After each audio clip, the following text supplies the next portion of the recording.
Teman-teman sahabat konten kreator YouTube berpemula, di konten kali ini kita bahas tentang spam yang dihasilkan dari YouTube. Teman-teman, ketika kalian membuat sebuah channel YouTube lalu kalian ingin proses monetisasinya itu lancar, tidak ada hambatan, lebih baik kalian hindari spam yang akan memunculkan banyak masalah dan perkembangan YouTube kalian itu nggak baik performanya teman-teman. Ini dia yang bisa menyebabkan spam di YouTube. Yang pertama teman-teman, konten yang diposting secara berulang teman-teman. Ketika kalian mengupload sebuah video, alangkah baiknya kalian buat video seoriginal mungkin, jangan membuat konten yang berulang teman-teman, untuk menghindari spam di YouTube kalian. Yang kedua teman-teman, konten yang disalin dari kreator lain secara massal teman-teman. Ini yang paling parah teman-teman, hindari hal itu karena akan menyebabkan spam juga teman-teman. Yang ketiga teman-teman, konten yang dibuat secara otomatis oleh komputer. Nah, di sini teman-teman, konten yang dibuat secara otomatis oleh komputer tanpa melalui proses campur tangan kita sebagai kreatornya, itu bisa menghasilkan spam juga, atau itu bisa berpotensi spam. Bahkan kalau kedetek, itu kesalahan yang sangat fatal teman-teman. Yang keempat teman-teman, konten yang menjanjikan keuntungan tanpa biaya teman-teman. Karena menjanjikan keuntungan tanpa biaya itu teman-teman, itu sudah termasuk konten penipuan atau sebuah kebohongan publik teman-teman. Di samping melanggar kode etik dari pihak YouTube, peraturan dari pihak YouTube, konten kalian juga mungkin akan melanggar hukum teman-teman. Lebih baik jangan lakukan hal itu teman-teman. Bikin konten seadanya saja teman-teman. Kalau kalian punya ini punya itu, ya bikin seadanya saja, natural, jangan dibuat-buat, jangan banyak kebohongan, apapun jelaskan secara kenyataannya teman-teman. Yang kelima teman-teman, konten yang berisi kata-kata kasar, bernada tinggi, merendahkan orang lain, nah itu juga bisa berpotensi spam teman-teman.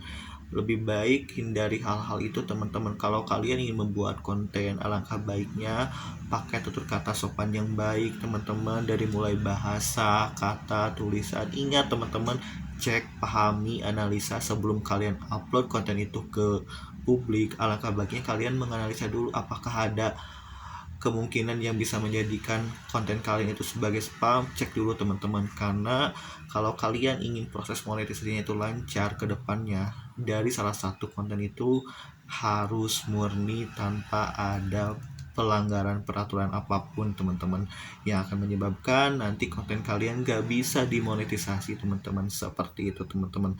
Kita masuk ke yang nomor 6 teman-teman. Nomor 6 ini adalah komentar yang dikirim secara massal teman-teman. Nah, kalau misalkan di konten-konten kalian itu ada komentar yang mungkin dikirimnya itu secara massal, karena mungkin pihak YouTube juga emang misalkan video itu rame, tapi komentarnya itu patut dicurigai teman-teman. Nah, itu juga akan menyebabkan spam di YouTube kalian. Jadi teman-teman, hati-hati ketika kalian menerima komen, hati-hati kalau misalkan kalian ingin licik, misalkan karena videonya ingin rame, lalu misalkan kalian buat komen sendiri dari akun yang lain, nah itu juga akan menyebabkan masalah, karena itu akan terdeteksi oleh YouTube teman-teman. Jadi apapun itu hindari teman-teman, agar kalian proses monetisasinya itu bisa lancar tanpa hambatan. Yang ketujuh teman-teman, yang terakhir adalah komentar yang diposting berulang kali teman-teman. Ingat teman-teman, ketika kalian membalas chat di komentar teman-teman, alangkah baiknya jangan copy. Misalkan pertanyaannya sama teman-teman, tapi kalian copy nih dari jawaban sebelumnya karena kalian udah komen seperti itu dan jawabannya sama. Alangkah baiknya kalian mending ketik lagi ulang teman-teman, dengan bahasa yang berbeda, dengan kata yang berbeda. Untuk apa teman-teman? Untuk menghindari agar YouTube kalian itu tidak terkena spam dari spam komentar teman-teman. Jadi apapun itu teliti, analisa lagi konten-kontennya teman-teman. Kalau kalian ingin membalas chat di komentar, lebih baik pergunakan bahasa yang halus, lebih baik chatnya itu ditulis dulu teman-teman, jangan copy dari komentar sebelumnya, karena itu akan menyebabkan spam di channel akun YouTube kalian. Terima kasih teman-teman, semoga sharing dan ilmu ini bermanfaat untuk kalian. Ini berdasarkan pengalaman saya pribadi, versi saya sendiri. Kalau ada kekurangannya mohon maaf, karena saya pun masih belajar teman-teman. Terima kasih, sampai jumpa di konten-konten saya selanjutnya.